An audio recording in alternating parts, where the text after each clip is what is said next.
तालिबान, उससे तो ये साफ हो गया। बहुत शुक्रिया अजय जांडियाल, ये सभी जानकारी डिटेल में दर्शकों तक पहुंचाने के लिए। अगली खबर छत्तीसगढ़ के बीजापुर से है, जहां पर नक्सलियों से मुठभेड़ की जानकारी है।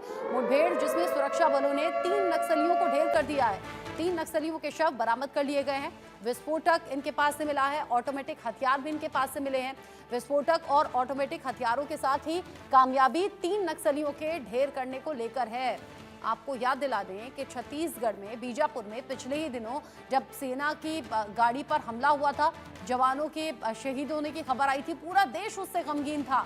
9 जवान हमारे शहीद हो गए थे नक्सली हमले में। और अभी ये बड़ी कार्रवाई की जानकारी, जहां पर विस्फोटक और ऑटोमेटिक हथियार तो बरामद किए ही हैं। इस नक्सली एरिया से 3 नक्सलियों को भी ढेर कर दिया है, उनके शव भी यहाँ जवानों ने बरामद किए हैं।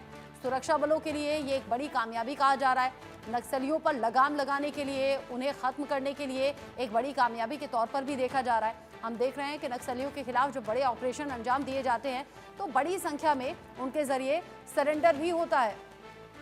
अभी यहाँ जो अपडेट मिल रहा है, मुठभेड़ में 3 नक्सली ढेर हो गए हैं और 3 नक्सलियों के शव भी बरामद कर लिए गए हैं। विस्फोटक और ऑटोमेटिक हथियार इन नक्सलियों के पास में थे, क्योंकि 3 नक्सली तो ढेर हो गए, लेकिन जो साजो सामान उनके पास में था, यानी कि जो विस्फोटक उनके पास में थे, वो अभी बरामद कर लिए गए हैं। विस्फोटक और ऑटोमेटिक हथियारों के साथ फिर से तैयारी थी जवानों को नुकसान पहुंचाने की, सुरक्षा बलों को नुकसान पहुंचाने की, लेकिन यहां 3 नक्सली ढेर हुए।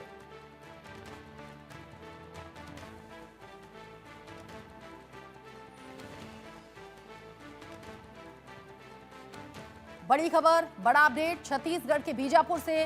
ये 9 जवानों की शहादत के बदले की शुरुआत के तौर पर भी देखा जा रहा है। जिस तरीके से हमने अपने जवानों को खोया, उनकी शहादत मिली, ऐसे में अब नक्सलियों के खिलाफ ये बड़ा ऑपरेशन बनता भी था। पिछले ही दिनों गृह मंत्रालय की तरफ से भी इंडिकेशंस मिले थे कि आने वाले वक्त में नक्सलियों के खिलाफ कुछ बड़े ऑपरेशन चलाए जाएंगे, और यहाँ होते हुए नजर भी आ रहे हैं। यहाँ नक्सलियों के खिलाफ चला बड़ा ऑपरेशन, 3 नक्सली ढेर हो गए हैं। इनके पास से विस्फोटक मिला है बड़ी मात्रा में, और हथियार भी इनके पास से बरामद हुए हैं। 3 नक्सली जिनके शव भी बरामद कर लिए गए। बड़ी खबर, बड़ा अपडेट छत्तीसगढ़ के बीजापुर से इस वक्त सामने आ रहा है।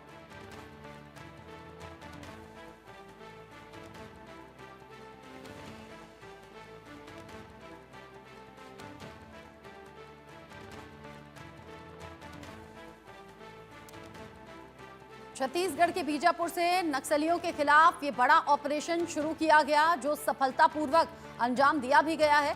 हालांकि अभी भी सर्च ऑपरेशन चल रहा है। इन नक्सलियों के कुछ और बाकी साथी होंगे जरूर, जिन तक पहुंचने की कोशिश यहां सुरक्षा बलों की है। और जरा ऐसे भी समझिए कि अगर कोई साथी जवान शहीद होता है, तो बाकी के जवानों में वो बदले वाली भावना जरूर आती है, वो अग्रेशन आता है, और इसलिए भी ये कड़ी कार्रवाई यहाँ पर की गई है। ये बड़ा एक्शन यहाँ पर अंजाम दिया गया, और 3 नक्सली ढेर हो गए हैं, शव उनके बरामद कर लिए गए हैं। 3 नक्सलियों के बाद कदम आगे बढ़ाते हुए हमारे जवान, जो नक्सलियों से इंतकाम लेना चाहते हैं अपने साथियों की शहादत का, छत्तीसगढ़ के बीजापुर से ये बड़ी खबर इस वक्त की सामने आ रही है, जहां पर मुठभेड़ हुई और इस बड़ी मुठभेड़ में 3 नक्सली मारे गए।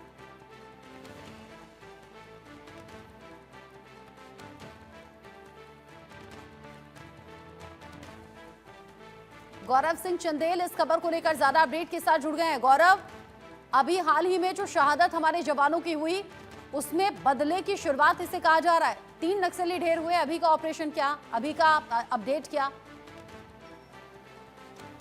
जी बिल्कुल, देखिए जिस तरह से लगातार नक्सलियों और जवानों के बीच जो मुठभेड़ है वो लगातार जारी है। सबसे पहले हमारे जवान के जो तमाम ऑपरेशन है वो बस्तर क्षेत्र में, बीजापुर खास करके कोर इलाकों में जो है वो जारी है, जिसमें नक्सलियों के साथ मुठभेड़ होने के बाद आईडी ब्लास्ट में बहुत हमारे जवान जो है वो शहीद हुए थे। जिसके बाद जानकारी मिली कि बीजापुर क्षेत्र के इस क्षेत्र में बहुत से जो नक्सली हैं वो है, तो इसके लेकर ऑपरेशन जारी किया गया और जवानों को वहां भेजा गया, जहां जवानों ने से नक्सलियों को घेर कर रखा गया था। वहां बहुत से कमांडर्स के रहने की भी जो सूचना है वो बताई जा रही है। और जब नक्सलियों ने फायरिंग की तो अब जवाबी कार्रवाई हमारे जवानों ने की और अब तक 3 नक्सलियों के मारे जाने की जो सूचना है वो सामने आ रही है। और बहुत से एसएल बंदूक एकेएम जो है वहां से बरामद किए गए हैं, बहुत से वेपन्स जो है वहां से बरामद किए गए हैं और भी फायरिंग जो है अभी रुक रुक कर जारी है और भी नक्सलियों के मारे जाने की जो सूचना है वो लगातार आ रही। तो निश्चित तौर पर कोर इलाकों में जाकर नक्सलियों को उनके क्षेत्र में ही घेर कर जो हमारे जवान हैं वो मारते हुए नजर आ रहे हैं। अब जिस तरीके से जवान हमारे आगे बढ़ रहे हैं, ये एरिया किस तरीके का, क्या ये पूरी तरह से नक्सल प्रभावित एरिया है? यहाँ जोखिम कितना बड़ा है गौरव, ये भी बताइए। जी बिल्कुल। 3 नक्सली ढेर हो गए हैं, बाकी और कितने इनके साथी हो सकते हैं? जी बिल्कुल, देखिए यहाँ लगभग 10 नक्सलियों की रहने की जो सूचना है वो जवानों को मिली थी। ये नक्सलियों का कोर क्षेत्र है जहाँ नक्सली पूरी तरीके से रहते थे। वहाँ टेंट जो है उनके पाए जाते थे, तो वहाँ से बंदूक भी जो है वो बरामद की गई। आपको बता दूं कि साफ तौर पर पूरी रणनीति के साथ जो हमारे जवान है वहाँ पहुंचे हुए। उन्होंने 1 दिन पहले से जो है वहाँ घेराबंदी की थी और चारों तरफ से नक्सलियों को वहाँ घेर लिया गया है। उनको जानकारी दी जा रही है, उनको सूचना दी जा रही है कि वो आकर सरेंडर करे या फिर यदि वो गोली चलाते हैं तो जवाबी कार्रवाई भी वो गोलियों से ही दी जाएगी। क्योंकि आईडी ब्लास्ट में जो हमारे जवान शहीद हुए थे उसके बाद हमारे जवानों का मनोबल जो है वो नहीं गिरा है। वो उसी रणनीति से उसी तरह से पूरी तरीके से कार्रवाई करते हुए नजर आ रहे हैं ताकि मार्च 2026 तक बस्तर को पूरी तरीके से नक्सल मुक्त किया जा सके। अब गृह मंत्रालय ने भी पिछले दिनों इंडिकेशंस दिए थे गौरव कि आने वाले वक्त में नक्सलियों के खिलाफ बड़ा ऑपरेशन होगा, लेकिन ये अभी बातें चल ही रही थी कि हमारे जवानों को निशाना बनाते हुए आईईडी ब्लास्ट हुआ जिसमें हमारे 9 जवान शहीद हो गए। अभी क्या वो जो प्लानिंग चल रही थी गृह मंत्रालय की तरफ से इंडिकेशंस मिले थे उसकी शुरुआत हो गई है क्या, ऐसा समझें?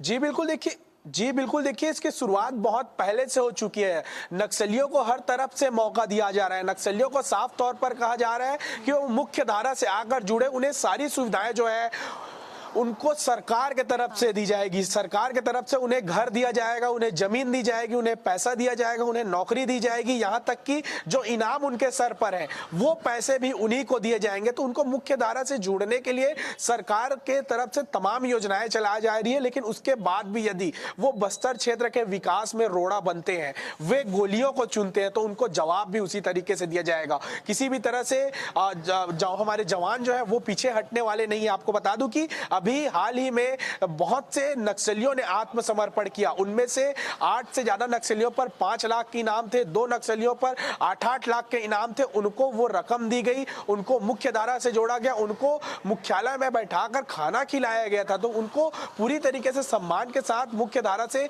जोड़ा जा रहा है और बस्तर के विकास में उनकी मदद जो है वो ली जा रही है। लेकिन उसके बावजूद यदि नक्सली नहीं चाहते हैं कि वो मुख्य धारा से जुड़े, वो गोली को चुनना चाहते हैं, तो उनको गोली ही जो है दी जा रही है। ठीक है, शुक्रिया आपका गौरव। ये सभी जानकारी दर्शकों तक पहुंचाने के लिए नजर आप बनाए रखिएगा। इस खबर से जुड़ा आगे जो अपडेट होगा अपने दर्शकों तक पहुंचाएंगे। आगे